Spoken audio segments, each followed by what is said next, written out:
Hello guys, welcome to the channel. इस video का topic है सेकेंडरी एक्टिव ट्रांसपोर्ट। इसके पहले हम पढ़े थे प्राइमरी एक्टिव ट्रांसपोर्ट। अगर प्राइमरी एक्टिव ट्रांसपोर्ट नहीं पता क्या है तो सेकेंडरी एक्टिव ट्रांसपोर्ट समझने में मुश्किल हो गया। तो इसका पहले वीडियो आप देख लीजिए प्राइमरी एक्टिव ट्रांसपोर्ट का।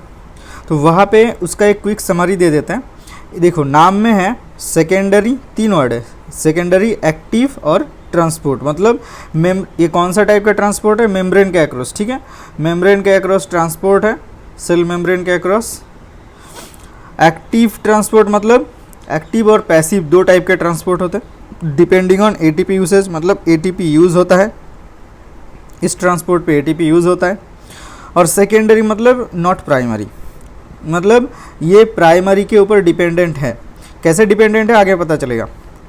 अच्छा, यहाँ पे सेकेंडरी एक्टिव ट्रांसपोर्ट पे, क्योंकि एक एक्टिव ट्रांसपोर्ट है, मतलब इसका ट्रांसपोर्ट कौन से डायरेक्शन में होगा?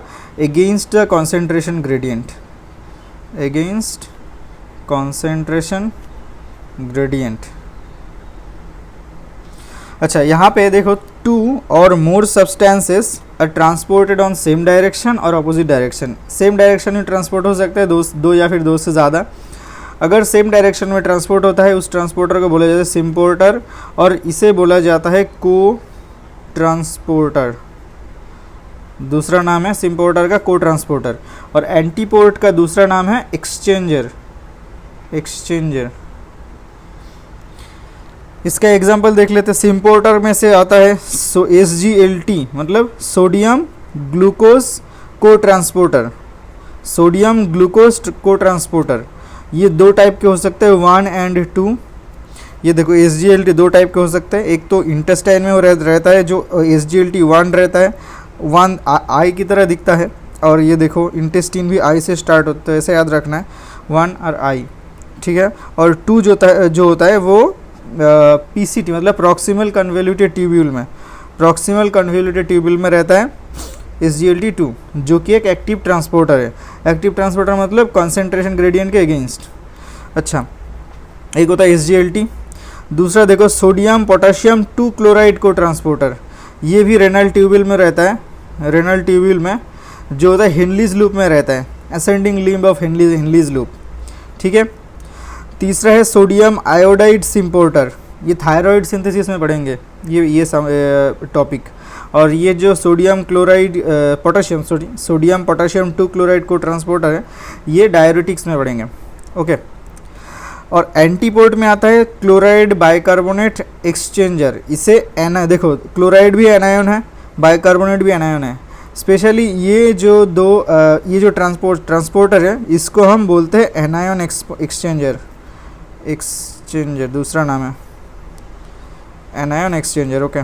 क्लोराइड बाइकार्बोनेट एक्सचेंजर को एनायन एक्सचेंजर बोला जाता है। अच्छा, यहाँ पे देखो, इसका पॉइंट, मेन इंपॉर्टेंट पॉइंट क्या है? Utilises the gradient established by primary active transport. इसका मतलब क्या है? देखो, कोई एक ट्रांसपोर्टर के यहाँ पकड़ लेते हैं, SGLT 1 को पकड़ते हैं इंटेस्टाइन में। हमको पता है कि देखो SGLT मतलब सोडियम और ग्लूकोज, ये दोनों ट्रांसपोर्ट होगा। और क्योंकि ये देखो को सिम्पोर्टर में आता है, मतलब सोडियम और ग्लूकोज सेम डायरेक्शन में ट्रांसपोर्ट होगा।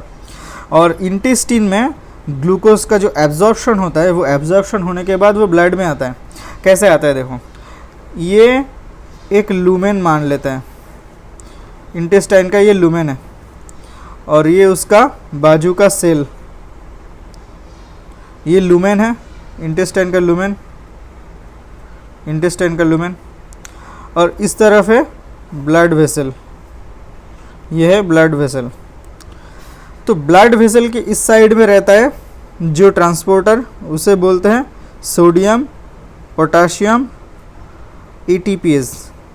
क्योंकि ये यूनिवर्सल इन लोकेशन है, हमें पता है सोडियम पोटेशियम ATPase सारे के सारे बॉडी सेल में रहता है, यहाँ पे भी रहेगा। और इस साइड में लूमेन के साइड में रहेगा सोडियम ग्लूकोज को ट्रांसपोर्टर और SGLT। इसका नेचर क्या है, एक साथ सोडियम और ग्लूकोज को दोनों ही ट्रांसपोर्ट करेगा। देखो पहले सोडियम ये जो प्राइमरी एक्टिव, इसका फ़र्क क्या है, ये दोनों ट्रांसपोर्टर, ये प्राइमरी एक्टिव ट्रांसपोर्टर है और ये सेकेंडरी एक्टिव ट्रांसपोर्टर है। पहले प्राइमरी एक्टिव ट्रांसपोर्ट क्या करेगा, एटीपीएस एंजाइम एक्टिविटी है, एटीपी को ब्रेक डाउन करके उससे एनर्जी मिलेगा, एनर्जी मिलने के बाद 3 सोडियम को बाहर निकालता है, पता है ना, सोडियम पोटाशियम एटीपीएस 3 सोडियम को बाहर निकालता है और अंदर लेके आता है 2 पोटाशियम। ऐसे में क्या होता है, देखो सेल के अंदर एक्चुअली में देखो सोडियम का कंसेंट्रेशन डिक्रीज हो गया, सोडियम का कंसेंट्रेशन डिक्रीज हो गया, एनर्जी यूज़ हुआ। एक तो सेल के अंदर सोडियम कंसेंट्रेशन कम ही रहता है, ऊपर से और कम किया क्योंकि एक्टिव ट्रांसपोर्टर है, कंसेंट्रेशन ग्रेडियंट के अगेंस्ट भेजेगा, कम है उससे भी और भी कम कर दिया, तो सेल के अंदर एक सोडियम डेफिसिट स्टेट मतलब क्रिएट होता है। इसका फ़ायदा उठा करके सोडियम ग्लूकोज को ट्रांसपोर्टर, क्योंकि ये सोडियम ट्रांसपोर्ट करता है तो यहाँ से लुमेन से सेल के अंदर एक सोडियम आ जाएगा, ये एक्टिव ट्रांसपोर्टर की वजह से, क्योंकि ये जो ग्रेडियंट फिक्स के यही है ग्रेडियंट। सोडियम पोटेशियम एटीपीएस जो पंप है सोडियम का ग्रेडियंट प्रोड्यूस कर रहा है, सोडियम अंदर से बाहर जा रहा है सेल के अंदर से बाहर, तो सोडियम का यहाँ पे डेफिसिट स्टेट हो रहा है, मतलब कि ग्रेडियंट प्रोड्यूस हो रहा है और वही ग्रेडियंट को यूज़ कर रहा है ये सोडियम ग्लूकोज को ट्रांसपोर्टर और SGLT। तो सोडियम अगर अंदर आएगा, इसका नेचर क्या है ट्रांसपोर्टर का, सोडियम जब आएगा उसके साथ एक ग्लूकोज भी आएगा। अब देखो ग्लूकोज लूमेन में कम रहता है, ब्लड में ज़्यादा रहता है, ठीक है, लूमेन से इसीलिए 100% एब्जॉर्प्शन होता है ग्लूकोज का, क्योंकि ये एक्टिव ट्रांसपोर्टर है तो 100% ग्लूकोज एब्जॉर्ब होता है हमारे डाइजेस्टिव सिस्टम से इंटेस्टिन में, जहाँ पे ये SGLT1 रिसेप्टर रहता है, SGLT टाइप 1 रहता है यहाँ पे। तो देखो यही है सेकेंडरी एक्टिव ट्रांसपोर्ट का नेचर, मतलब काम करने का तरीका। ये जो कॉन्सेंट्रेशन ग्रेडियंट जो प्रोड्यूस हुआ सोडियम का, मतलब जो ग्रेडियंट एस्टेब्लिश हुआ उसी का फ़ायदा उठाता है सेकेंडरी एक्टिव ट्रांसपोर्ट। मतलब ये डायरेक्टली ATP मतलब डिग्रेड नहीं कर रहा है, मतलब हाइड्रोलाइज नहीं कर रहा है, ATP यूज़ नहीं कर रहा है। प्राइमरी एक्टिव ट्रांसपोर्ट जो डायरेक्टली ATP यूज़ करता है उसको जो मतलब जो उससे जो फ़ायदा मिला करके फ़ायदा लेकर के ये सेकेंडरी एक्टिव ट्रांसपोर्ट काम कर रहे हैं, मतलब इनडायरेक्टली एक टाइप का हमारा एनर्जी यूज़ कर रहा है। अगर ATP ब्रेक डाउन नहीं होगा तो प्राइमरी एक्टिव ट्रांसपोर्टर भी काम नहीं करेगा, अगर ये नहीं काम करेगा तो ये भी नहीं काम करेगा। अच्छा, तो ऐसे काम करते हैं ये सोडियम ग्लूकोज को ट्रांसपोर्टर 1। ऐसे भी देखो यहाँ पे है ATP नॉट यूज्ड डायरेक्टली, सही बात है, डायरेक्टली ATP ब्रेक डाउन नहीं करता है, क्योंकि इसमें देखो कोई भी ट्रांसपोर्टर में ATPase नाम नहीं लगा हुआ है, कोई कहाँ पे कहीं पे भी ATPase नाम नहीं लिखा है। जहाँ हम देखते हैं प्राइमरी एक्टिव ट्रांसपोर्ट जितने भी सारे हैं सब में ATPase है, sodium potassium ATPase, hydrogen ATPase, मतलब वो प्रोटॉन पंप है, कैल्शियम ATPase, ये सब। अच्छा, ये हो गया सेकेंडरी एक्टिव ट्रांसपोर्ट।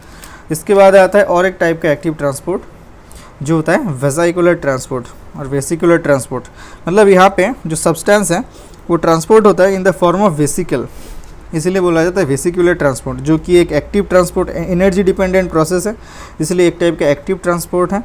लेकिन यहाँ पे no role of concentration gradient, देखो यहाँ पे सेकेंडरी एक्टिव ट्रांसपोर्ट या फिर प्राइमरी एक्टिव ट्रांसपोर्ट में कंसेंट्रेशन ग्रेडियंट के अगेंस्ट ट्रांसपोर्ट होता है, लेकिन यहाँ पे no role of concentration gradient in vesicular transport. Okay, और इसमें एक स्पेशल आयन का ज़रूरत होता है जो कि है कैल्शियम, क्योंकि वेसिकल को ट्रांसपोर्ट करना होता है, वेसिकल के मूवमेंट के लिए कैल्शियम चाहिए होता है, इसीलिए कैल्शियम यहाँ पे मतलब एक स्पेशल है।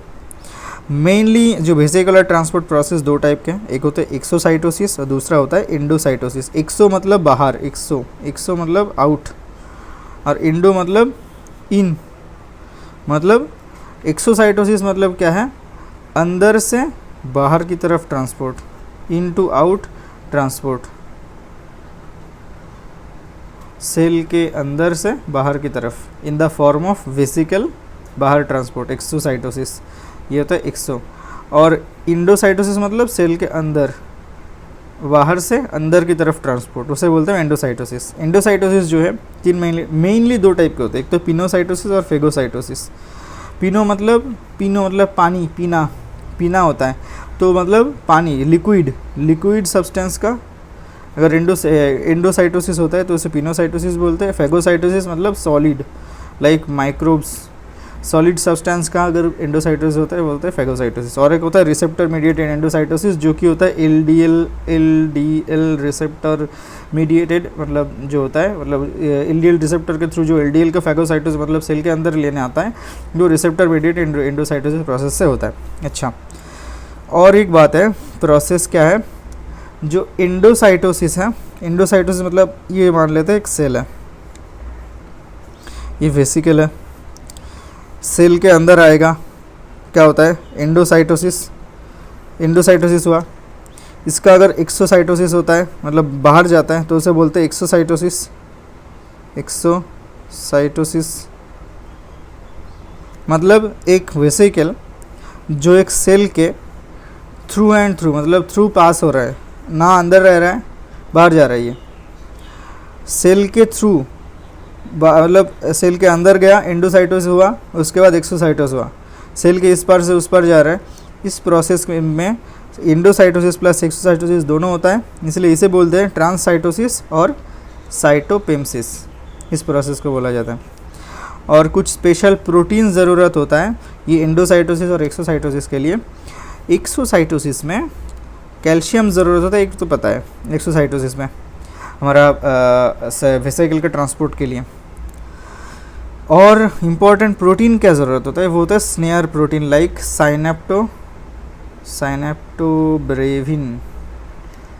ब्रेविन स्नेयर ग्रुप ऑफ प्रोटीन।